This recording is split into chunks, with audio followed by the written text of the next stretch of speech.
سورۃ المرسلات، سورہ مرسلات کا تعارف۔ مقام نزول، سورہ مرسلات مکہ مکرمہ میں نازل ہوئی ہے۔ رکوع اور آیات کی تعداد، اس سورت میں 2 رکوع اور 50 آیتیں ہیں۔ مرسلات نام رکھنے کی وجہ، جنہیں لگاتار بھیجا جائے انہیں عربی میں مرسلات کہتے ہیں، جیسے ہوائیں، فرشتے اور گھوڑے وغیرہ۔ اور اس سورت کی پہلی آیت میں مذکور لفظ والمرسلات کی مناسبت سے اسے سورہ مرسلات کہتے ہیں۔ سورہ مرسلات سے متعلق احادیث، حضرت عبداللہ ابن مسعود رضی اللہ تعالیٰ عنہ فرماتے ہیں کہ ہم سرکار دو عالم علیہ الصلوۃ والسلام کے ساتھ ایک غار میں تھے۔ اس وقت آپ علیہ الصلوۃ والسلام پر سورہ والمرسلات نازل ہوئی۔ ہم نے حضور اقدس علیہ الصلوۃ والسلام کے منہ سے سن کر اس سورت کو یاد کیا، اور حضور پر نور علیہ الصلوۃ والسلام کا دہن اقدس اس سورت کی تلاوت سے تر تھا کہ اچانک ایک سانپ نکل آیا۔ نبی کریم علیہ الصلوۃ والسلام نے ارشاد فرمایا، سانپ کو مار دو۔ ہم اس کو مارنے کے لیے لپکے تو وہ بھاگ گیا۔ نبی پاک علیہ الصلوۃ والسلام نے ارشاد فرمایا، وہ تمہارے شر سے بچایا گیا جس طرح تمہیں اس کے شر سے بچایا گیا۔ علامہ سلیمان جمل رحمۃ اللہ تعالی علیہ فرماتے ہیں، یہ غار منا میں غار والمرسلات کے نام سے مشہور ہے۔ نمبر 2، حضرت عبداللہ ابن عباس رضی اللہ تعالیٰ عنہما فرماتے ہیں، میری والدہ ام فضل نے مجھے والمرسلات عرفا پڑھتے ہوئے سنا تو کہا، اے میرے بیٹے، تم نے اپنی تلاوت کے ذریعے مجھے یہ سورت یاد کروا دی۔ یہ آخری سورت ہے جو میں نے نبی پاک علیہ الصلوۃ والسلام سے سنی، جسے آپ نماز مغرب میں پڑھا کرتے۔ سورہ مرسلات کے مضامین، اس سورت کا مرکزی مضمون یہ ہے کہ اس میں مرنے کے بعد دوبارہ زندہ کیے جانے پر کلام کیا گیا ہے اور آخرت کے احوال بیان کیے گئے ہیں، اور اس سورت میں یہ مضامین بیان ہوئے ہیں۔ نمبر 1، اس سورت کی ابتدا میں 5 صفات کی قسم کھا کر فرمایا گیا کہ قیامت ضرور واقع ہوگی اور اس دن کافروں کو جہنم کا عذاب لازمی طور پر ہوگا، اور اس کے بعد قیامت قائم ہوتے وقت کی چند علامات بیان کی گئیں۔ نمبر 2، سابقہ امتوں کی ہلاکت کے بارے میں بیان فرمایا گیا اور انسان کی ابتدائی تخلیق کے مراحل بیان کر کے مردوں کو دوبارہ زندہ کرنے پر اللہ تعالیٰ کے قادر ہونے کی دلیل بیان فرمائی گئی۔ نمبر 3، اللہ تعالیٰ کی نعمتوں کا انکار کرنے والوں کو اس کے عذاب سے ڈرایا گیا اور قیامت کے دن کافروں کے عذاب کی کیفیت بیان کی گئی، نیز اس دن اہل ایمان کو ملنے والی نعمتوں کو بیان کیا گیا۔ نمبر 4، اس سورت کے آخر میں کفار کے بعض اعمال پر ان کی سرزنش کی گئی اور فرمایا گیا کہ کافر اگر قرآن مجید پر ایمان نہ لائے تو پھر کس کتاب پر ایمان لائیں گے۔ سورہ دہر کے ساتھ مناسبت، سورہ مرسلات کی اپنے سے ماں قبل سورت دہر کے ساتھ ایک مناسبت یہ ہے کہ سورہ دہر میں نیک مسلمانوں سے جنتی نعمتوں کا وعدہ کیا گیا اور کافروں اور فاجروں کو جہنم کے عذاب کی وعید سنائی گئی، اور سورہ مرسلات میں قسم کے ساتھ فرمایا گیا کہ نیک مسلمانوں سے جنتی نعمتوں کا جو وعدہ کیا گیا اور کافروں کو جہنم کے عذاب کی جو وعید سنائی گئی وہ ضرور واقع ہونے والی ہے۔ دوسری مناسبت یہ ہے کہ سورہ دہر میں قیامت کے دن مسلمانوں کے احوال تفصیل سے بیان کیے گئے اور اس سورت میں کافروں کے احوال تفصیل سے بیان کیے گئے ہیں۔ بسم اللہ الرحمن الرحیم۔ ترجمہ، اللہ کے نام سے شروع جو نہایت مہربان رحمت والا ہے۔ والمرسلات عرفا فالعاصفات عصفا والناشرات نشرا فالفارقات فرقا فالملقیات ذکرا۔ ترجمہ، قسم ان کی جو لگاتار بھیجی جاتی ہیں، پھر ان کی جو نہایت تیز چلنے والی ہیں، اور خوب پھیلانے والیوں کی، پھر خوب جدا کرنے والیوں کی، پھر ذکر کا القاء کرنے والیوں کی۔ والمرسلات عرفا، ان کی قسم جو لگاتار بھیجی جاتی ہیں۔ اس آیت اور اس کے بعد والی 4 آیات میں اللہ تعالیٰ نے 5 صفات کی قسم ارشاد فرمائی، اور جن چیزوں کی یہ صفات ہیں ان کا آیات میں ذکر نہیں کیا گیا، اسی لیے مفسرین نے ان چیزوں کی تفسیر میں بہت سی وجوہات ذکر کی ہیں۔ نمبر 1، یہ 5 صفتیں ہواؤں کی ہیں۔ اس صورت میں ان 5 آیات کا معنی یہ ہے کہ ان ہواؤں کی قسم جو لگاتار بھیجی جاتی ہیں، پھر ان ہواؤں کی قسم جو زور سے جھونکے دیتی ہیں، پھر ان ہواؤں کی قسم جو بادلوں کو ابھار کر اٹھاتی ہیں، پھر ان ہواؤں کی قسم جو بادلوں کو جدا کرتی ہیں، پھر ان ہواؤں کی قسم جن کے زوردار جھونکوں سے درخت اکھڑ جاتے ہیں، شہر ویران ہو جاتے ہیں اور ان کے آثار مٹ جاتے ہیں، تو اس سے بندوں کے دلوں میں خوف پیدا ہوتا ہے اور وہ اللہ تعالیٰ سے التجائیں کرتے ہیں اور اس کا ذکر کرتے ہیں، تو گویا کہ ان ہواؤں نے بندوں کو اللہ تعالیٰ کا ذکر القاء کر دیا۔ نمبر 2، یہ 5 صفتیں فرشتوں کی ہیں۔ اس صورت میں ان 5 آیات کا معنی یہ ہے کہ ان فرشتوں کی قسم جو اللہ تعالیٰ کے احکامات دے کر لگاتار بھیجے جاتے ہیں، پھر ان فرشتوں کی قسم جو ہواؤں کی طرح تیز چلنے والے ہیں، پھر ان فرشتوں کی قسم جو زمین پر اتر کر اپنے پروں کو پھیلا دیتے ہیں، پھر ان فرشتوں کی قسم جو حق اور باطل کے درمیان فرق کرنے والی چیز لاتے ہیں، پھر ان فرشتوں کی قسم جو رسولوں کے پاس اللہ تعالیٰ کی وحی لا کر انہیں القاء کرتے ہیں۔ نمبر 3، یہ 5 صفتیں قرآن پاک کی آیات کی ہیں۔ اس صورت میں ان 5 آیات کا معنی یہ ہے کہ میرے حبیب صلی اللہ تعالی علیہ وسلم پر لگاتار بھیجی جانے والی قرآن کی آیتوں کی قسم، پھر قرآن کی ان آیتوں کی قسم جو وعید بیان کر کے دلوں کی دھڑکن تیز کر دیتی ہیں، پھر قرآن کی ان آیات کی قسم جو ایمان والوں کے دلوں میں ہدایت اور معرفت کے انوار پھیلا دیتی ہیں، پھر قرآن کی ان آیات کی قسم جو حق اور باطل کے درمیان فرق کر دیتی ہیں، پھر قرآن کی ان آیتوں کی قسم جو حکمت والا ذکر ہیں اور وہ ایمان والوں کے دلوں میں نور و ایمان ڈال دیتی ہیں۔ نمبر 4، پہلی 3 صفتیں ہواؤں کی ہیں، چوتھی صفت قرآن پاک کی آیات کی اور 5ویں صفت فرشتوں کی ہے۔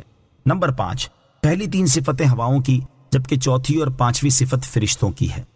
عذرا او نذرا انما توعدون لواقع۔ ترجمہ، عذر کی گنجائش نہ چھوڑنے کے لیے یا ڈرانے کے لیے، بے شک جس بات کا تم سے وعدہ کیا جا رہا ہے وہ ضرور واقع ہونے والی ہے۔ عذراً او نذرا، عذر کی گنجائش نہ چھوڑنے کے لیے یا ڈرانے کے لیے، یعنی ذکر کا القاء کرنا اس لیے ہے کہ مخلوق میں سے کسی کے لیے عذر بیان کرنے کی کوئی گنجائش نہ رہے یا انہیں اللہ تعالیٰ کے عذاب سے ڈرانے کے لیے ہے۔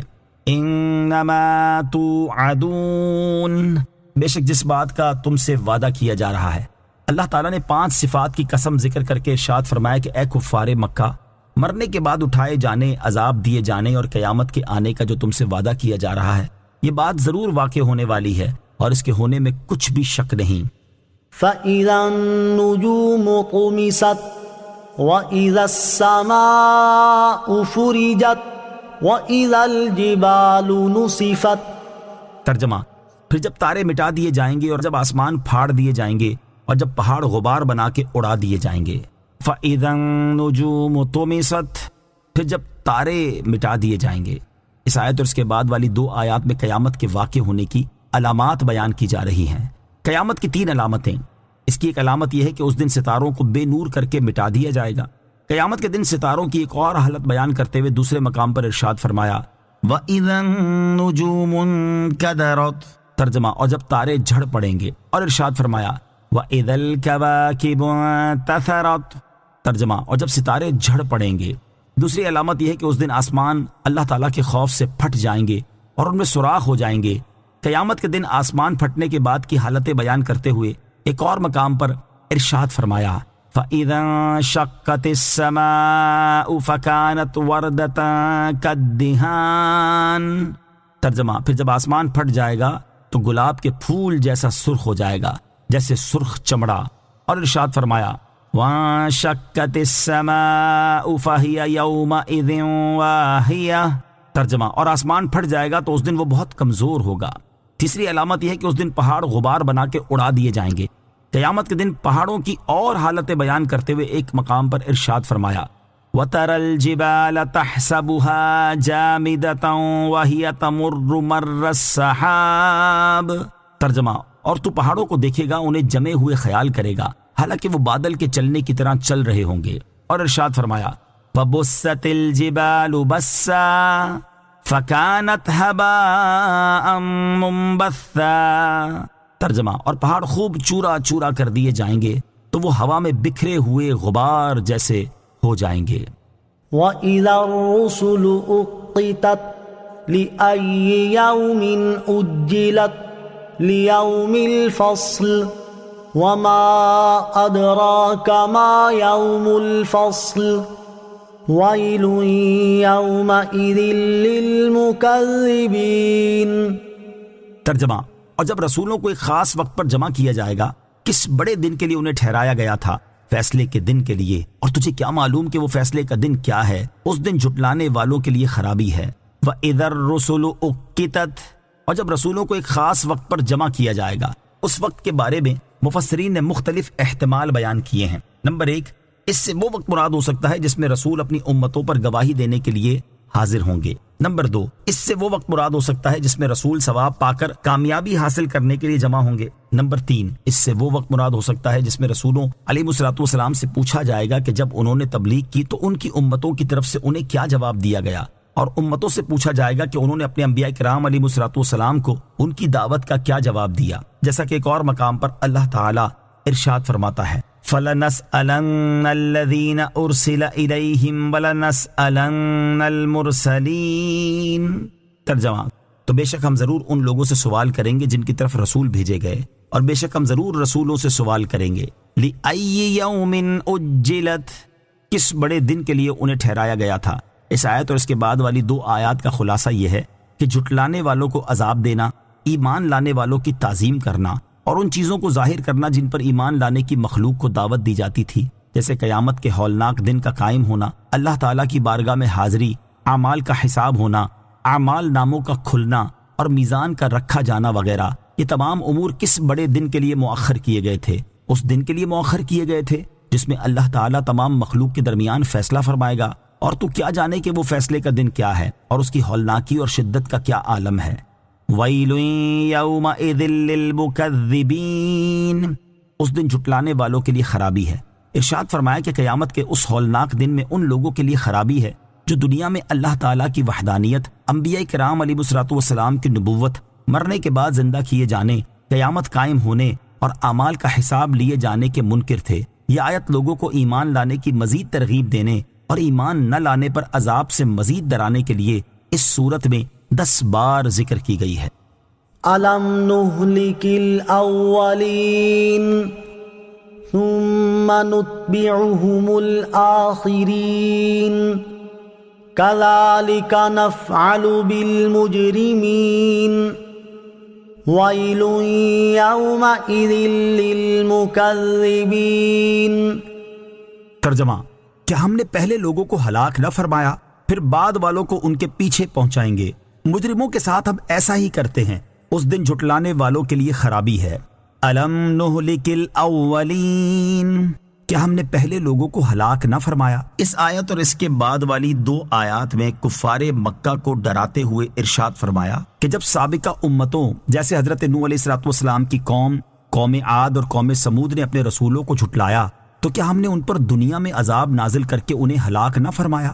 اور یاد رکھو کہ تم میں سے جو لوگ پہلی امتوں میں سے اپنے انبیاء کرام علیہ الصلوۃ والسلام کو جھٹلانے والوں کے راستے پر چل کر میرے حبیب محمد مصطفیٰ صلی اللہ تعالیٰ علیہ وآلہ وسلم کو جھٹلا رہے ہیں، ہم انہیں بھی سابقہ لوگوں کی طرح ہلاک فرما دیں گے۔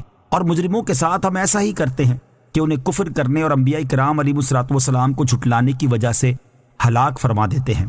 وَيْلٌ يَوْمَئِذٍ لِّلْمُكَذِّبِينَ، اس دن جھٹلانے والوں کے لیے خرابی ہے، یعنی جب اللہ تعالیٰ کی آیات اور اس کے انبیاء کرام علیہ الصلوۃ والسلام کو جھٹلانے والوں پر دنیا میں عذاب آئے گا تو اس دن ان کے لیے خرابی ہے۔ أَلَمْ نَخْلُقكُّم مِّن مَّاءٍ مَّهِينٍ فَجَعَلْنَاهُ فِي قَرَارٍ مَّكِينٍ إِلَى قَدَرٍ مَّعْلُومٍ فَقَدَرْنَا فَنِعْمَ الْقَادِرُونَ وَيْلٌ يَوْمَئِذٍ لِّلْمُكَذِّبِينَ۔ ترجمہ: کیا ہم نے تمہیں ایک بے قدر پانی سے پیدا نہ فرمایا، پھر اسے ایک محفوظ جگہ میں رکھا ایک معلوم اندازے تک، تو ہم قادر ہیں، تو ہم کیا ہی اچھے قدرت رکھنے والے ہیں۔ اس دن جھٹلانے والوں کے لیے خرابی ہے۔ الم نخلقکم من ماء مہین، کیا ہم نے تمہیں ایک بے قدر پانی سے پیدا نہ فرمایا؟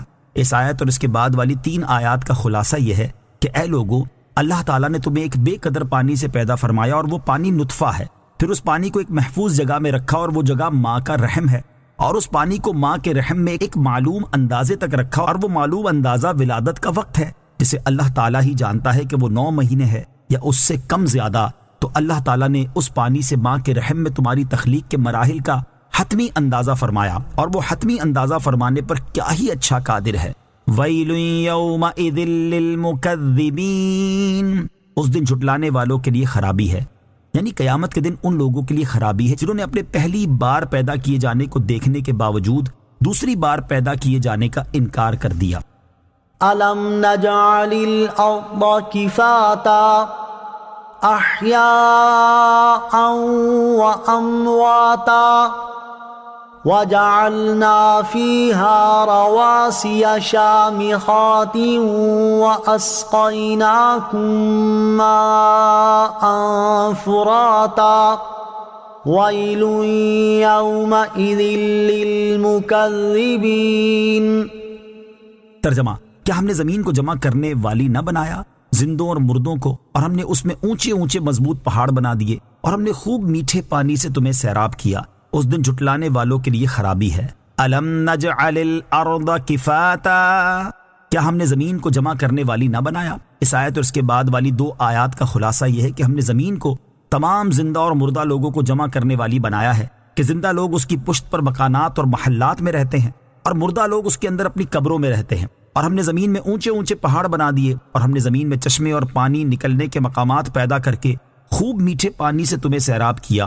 اور یہ تمام باتیں مردوں کو زندہ کرنے سے زیادہ عجیب ہیں، لہٰذا جو ان چیزوں پر قادر ہے وہ دوبارہ زندہ کرنے پر بھی قادر ہے۔ وَيْلٌ يَوْمَئِذٍ لِّلْمُكَذِّبِينَ، اس دن جھٹلانے والوں کے لیے خرابی ہے، یعنی قیامت کے دن ان لوگوں کی خرابی ہے جنہوں نے ان چیزوں کا مشاہدہ کرنے کے باوجود اللہ تعالیٰ کی وحدانیت اور مردوں کے زندہ ہونے کا انکار کیا۔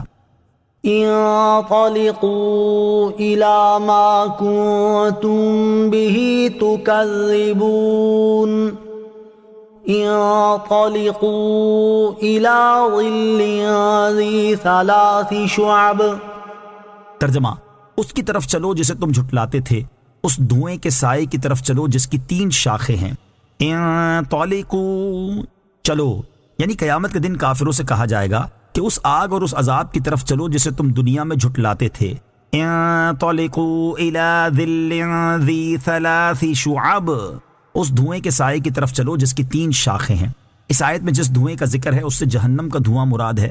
یہ دھواں اونچا ہو کر 3 شاخوں میں تقسیم ہو جائے گا، اور اس کی ایک شاخ کفار کے سروں پر، ایک ان کے دائیں طرف اور ایک ان کے بائیں طرف ہوگی، اور حساب سے فارغ ہونے تک انہیں اسی دھوئیں میں رہنے کا حکم ہوگا، جبکہ اللہ تعالیٰ کے پیارے بندے اس کے عرش کے سائے میں ہوں گے۔ کفار کے بارے میں ایک اور مقام پر اللہ تعالیٰ نے ارشاد فرمایا، وَأَصْحَابُ الشِّمَالِ مَا أَصْحَابُ الشِّمَالِ فِي سَمُومٍ وَحَمِيمٍ وَظِلٍّ مِّن يَحْمُومٍ۔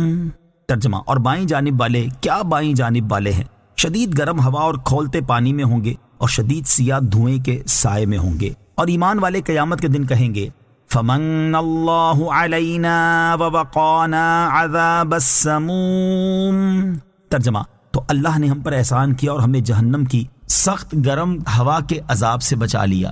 لا ظلیل ولا یغنی من اللہب انہا ترمی بشرر کالقصر کأنہ جمالۃ صفر ویل یومئذ للمکذبین۔ ترجمہ، جو نہ سایہ دے اور نہ وہ شعلے سے بچائے، بے شک دوزخ محل جیسی چنگاریاں پھینکتی ہے، گویا وہ چنگاریاں زرد رنگ کے اونٹ ہیں۔ اس دن جھٹلانے والوں کے لیے خرابی ہے۔ لا ولیل، جو نہ سایہ دے۔ اس آیت اور اس کے بعد والی 2 آیات کا خلاصہ یہ ہے کہ جہنم کا وہ دھواں ایسا ہے کہ نہ سایہ دے جس سے کفار اس دن کی گرمی سے کچھ امن پا سکیں، اور نہ وہ کفار کو جہنم کی آگ کے شعلے سے بچائے گا۔ بے شک دوزخ اونچے محل جیسی بڑی بڑی چنگاریاں پھینکتی ہے، اور ان چنگاریوں کا رنگ ایسا ہے گویا کہ وہ زرد رنگ کے اونٹ ہیں۔ وَيْلٌ يَوْمَئِذٍ لِّلْمُكَذِّبِينَ، اس دن جھٹلانے والوں کے لیے خرابی ہے، یعنی قیامت کے دن ان لوگوں کے لیے خرابی ہے جو اس دن کی ہولناکیوں اور اس دن میں گناہ گاروں کے احوال کو جھٹلاتے ہیں۔ هذا يوم لا ينطقون ولا يؤذن لهم فيعتذرون ويل يومئذ للمكذبين۔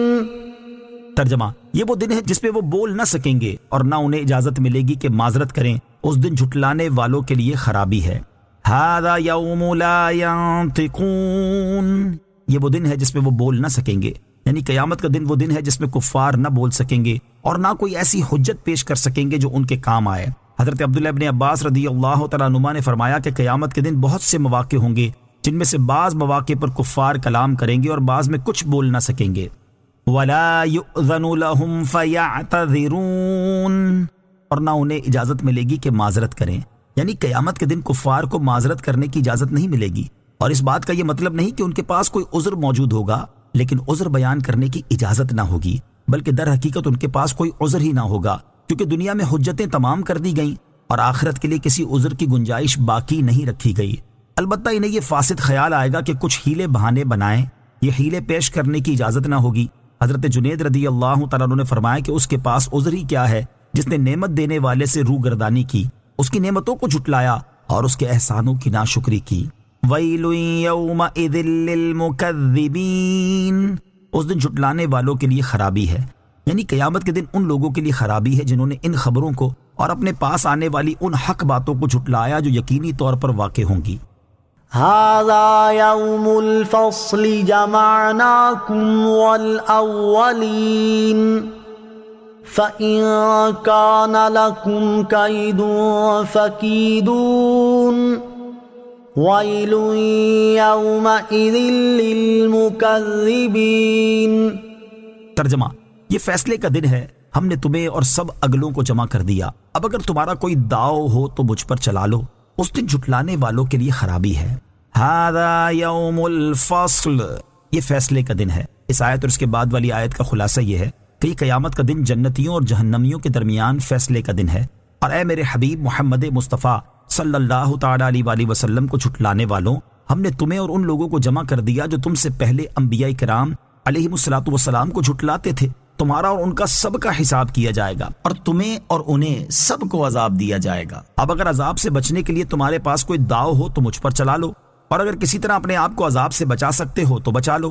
یہ انتہا درجے کی ڈانٹ ہے، کیونکہ یہ بات تو وہ بھی یقینی طور پر جانتے ہوں گے کہ نہ آج کوئی داؤ چل سکتا ہے اور نہ کوئی ہیلا کام دے سکتا ہے۔ وَيْلٌ يَوْمَئِذٍ لِّلْمُكَذِّبِينَ، اس دن جھٹلانے والوں کے لیے خرابی ہے، یعنی قیامت کے دن ان لوگوں کے لیے خرابی ہے جو اللہ تعالیٰ کی قدرت، مرنے کے بعد اٹھائے جانے اور قیامت کے دن جمع کیے جانے کا انکار کریں۔ ان المتقین فی ظلال وعیون وفواکہ مما یشتہون کلوا واشربوا ہنیئا بما کنتم تعملون انا کذالک نجزی المحسنین وَيْلٌ يَوْمَئِذٍ لِّلْمُكَذِّبِينَ۔ ترجمہ، بے شک ڈرنے والے سایوں اور چشموں میں ہوں گے، اور پھلوں میں سے جو وہ چاہیں گے اپنے اعمال کے بدلے میں مزے سے کھاؤ اور پیو، بے شک نیکی کرنے والوں کو ہم ایسا ہی بدلہ دیتے ہیں، اس دن جھٹلانے والوں کے لیے خرابی ہے۔ ان المتقین، بے شک ڈرنے والے۔ قیامت کے دن کفار پر آنے والے مختلف عذابات اور اس دن ان کی ہونے والی رسوائیاں بیان کرنے کے بعد اب اہل ایمان کو ملنے والی نعمتوں کو بیان کیا جا رہا ہے۔ چنانچہ اس آیت اور اس کے بعد والی 3 آیات کا خلاصہ یہ ہے کہ بے شک وہ لوگ جو دنیا میں اللہ تعالیٰ کے عذاب سے ڈرتے تھے وہ آخرت میں جنتی درختوں کے سایوں اور جنت میں جاری چشموں میں ہوں گے، اور جن پھلوں سے ان کا جی چاہے گا ان سے لذت اٹھائیں گے، اور جنتیوں سے کہا جائے گا کہ اپنے ان نیک اعمال کے بدلے میں جو تم نے دنیا میں کیے تھے مزے سے ایسی لذیذ اور خالص چیزیں کھاؤ اور پیو جن میں ذرا سا بھی طبعی طور پر نقصان کا شائبہ نہیں، بے شک نیکی کرنے والوں کو ہم ایسا ہی بدلہ دیتے ہیں، لہٰذا تم بھی نیکیاں کرو تاکہ ایسی جزا حاصل کر سکو۔ وَفَوَاكِهَ مِمَّا يَشْتَهُونَ، اور پھلوں میں سے جو وہ چاہیں گے۔ اس آیت سے ثابت ہوا کہ اہل جنت کو دنیاوی زندگی کے برخلاف ان کی مرضی کے مطابق جنتی نعمتیں ملیں گی، جبکہ دنیا میں آدمی کو جو میسر ہوتا ہے اسی پر اسے راضی ہونا پڑتا ہے۔ وَيْلٌ يَوْمَئِذٍ لِّلْمُكَذِّبِينَ، اس دن جھٹلانے والوں کے لیے خرابی ہے۔ قیامت کے دن مومن انتہائی عزت و کرامت کے ساتھ ہوگا، جبکہ کافر انتہائی ذلت و رسوائی کی حالت میں ہوگا۔ جب وہ مومن کو انتہائی عزت و کرامت میں دیکھے گا تو اس کی حسرت بڑھ جائے گی اور اس کے غم اور زیادہ ہو جائیں گے، اور یہ بھی روحانی طور پر ایک عذاب ہے، اس لیے یہاں فرمایا گیا کہ اس دن جھٹلانے والوں کے لیے خرابی ہے۔ کلوا وتمتعوا قلیلا انکم مجرمون وَيْلٌ يَوْمَئِذٍ لِّلْمُكَذِّبِينَ۔ ترجمہ، اے کافروں، تم بھی دنیا میں کچھ دن کھا لو اور فائدہ اٹھا لو، بے شک تم مجرم ہو، اس دن جھٹلانے والوں کے لیے خرابی ہے۔ کلو، کھا لو۔ اللہ تعالیٰ نے سرزنش کرنے کے طور پر کفار کو مخاطب کر کے فرمایا کہ اے دنیا میں جھٹلانے والو، تم دنیا میں کچھ دن کھا لو اور اپنی موت کے وقت تک فائدہ اٹھا لو، بے شک تم مجرم اور کافر ہو اور دائمی عذاب کے مستحق ہو۔ وَيْلٌ يَوْمَئِذٍ لِّلْمُكَذِّبِينَ، اس دن جھٹلانے والوں کے لیے خرابی ہے، یعنی قیامت کے دن جھٹلانے والوں کے لیے خرابی ہے، کیونکہ انہوں نے عارضی چیزوں سے فائدہ اٹھا کر اپنی جانوں کو دائمی عذاب کے لیے پیش کر دیا۔ وَإِذَا قِيلَ لَهُمُ ارْكَعُوا لَا يَرْكَعُونَ وَيْلٌ يَوْمَئِذٍ لِّلْمُكَذِّبِينَ فَبِأَيِّ حَدِيثٍ بَعْدَهُ يُؤْمِنُونَ۔ ترجمہ، اور جب ان سے کہا جائے گا کہ جھک جاؤ تو وہ نہیں جھکتے، اس دن جھٹلانے والوں کے لیے خرابی ہے، پھر اس کے بعد وہ کون سی بات پر ایمان لائیں گے۔ وَإِذَا قِيلَ لَهُمْ، اور جب ان سے کہا جائے، قیامت کے دن جب کفار کو سجدے کے لیے بلایا جائے گا اور وہ سجدہ نہ کر سکیں گے، تو کہا جائے گا کہ جب دنیا میں ان سے کہا جاتا کہ ایمان لا کر محمد مصطفیٰ صلی اللہ تعالی علیہ وسلم اور ان کے صحابہ رضی اللہ تعالی عنہم کے ساتھ نماز پڑھو، تو یہ نماز نہیں پڑھتے تھے، اسی سبب سے آج یہ سجدہ کرنے سے محروم کر دیے گئے۔ وَيْلٌ يَوْمَئِذٍ لِّلْمُكَذِّبِينَ، اس دن جھٹلانے والوں کے لیے خرابی ہے، یعنی قیامت کے دن ان لوگوں کے لیے خرابی ہے جنہوں نے دنیا میں رکوع اور سجدہ کرنے سے انکار کیا اور اسلام قبول کرنے کا شرف حاصل نہ کیا۔ فَبِأَيِّ حَدِيثٍ بَعْدَهُ يُؤْمِنُونَ، پھر اس کے بعد وہ کون سی بات پر ایمان لائیں گے۔ یعنی قرآن شریف اللہ تعالیٰ کی کتابوں میں سب سے آخری کتاب اور بہت ظاہر معجزہ ہے، جب یہ لوگ اس پر ایمان نہ لائے تو پھر اس کے بعد وہ کس کتاب پر ایمان لائیں گے۔ آمنت باللہ صدق اللہ العظیم۔